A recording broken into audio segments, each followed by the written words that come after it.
Welcome to Cake Playground, where it's all about the fun. In this tutorial, you will be learning how to make a Isomalt flower.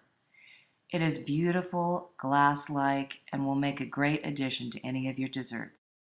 You will need the following equipment: gloves to protect your hand, cotton and non-latex, a thick vinyl mat to protect your counter. We will be using pre-cooked and pre-colored Isomalt sticks from Get Sassy in Red Jewel, a glass measuring cup, silicone molds from Cake Connection in the Sugar Dipper collection, a forming tray for the petals, a butane torch, a cardboard cake circle covered in parchment, yellow flower stamens, and other equipment such as a gum paste tool and aluminum foil. Start off by breaking the sticks into the measuring cup. You can break them by hand or on the side of the cup. Melt the isomalt in the microwave, starting with a minute and increasing to 20 seconds until the isomalt looks like this. When the bubbles have settled down a bit, you can pour the isomalt into the molds. I start off at one end and pour to the other end. I do not pour all the way to the edge. I'm going to use the gum paste tool to pull the hot isomalt from the center out to the edges. But do make sure that the isomalt does go all the way to the edge and all the way to the end. Let the petal cool slightly. When the petal is cooled but still flexible, place the mold into a flower forming mold. This will give the petal some shape when you go to take the mold off. You're going to leave this petal in the forming mold until it is hard, and then unmold the petals. The mold should come off easily. You should not have to pull at the isomalt. If you have to pull at the isomalt, you're unmolding too quickly.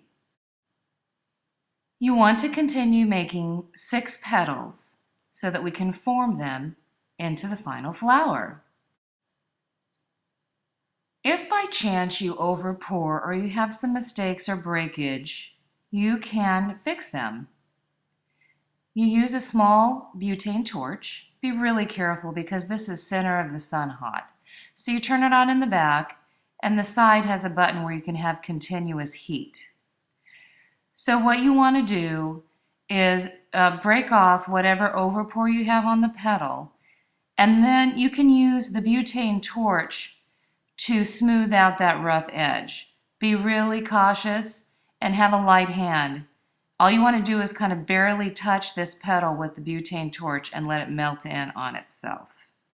When you have formed your 6 petals, now you can make your flower. So on your cake round, put the circle of aluminum foil, and you're going to put some warmed isomalt in the center. Now notice it's kind of thick. It makes it a lot easier to put the petals in place when the isomalt's a little bit thicker.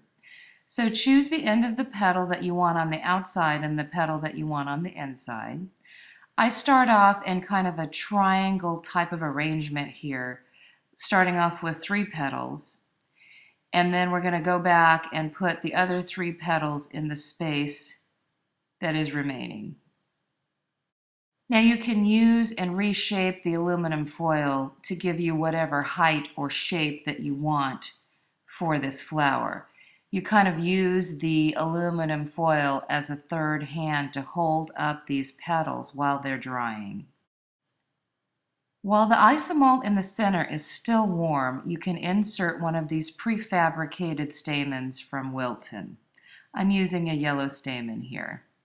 So let your flower sit until cooled and firm. And here we go, a beautiful flower. Doesn't that look gorgeous? Glass-like. When people see these on a cake or other dessert as a decoration, they will be in awe. Thank you so much for joining us in this tutorial. Please come to Cake Playground for the equipment list, links, and other video tutorials. At Cake Playground, it's all about the fun.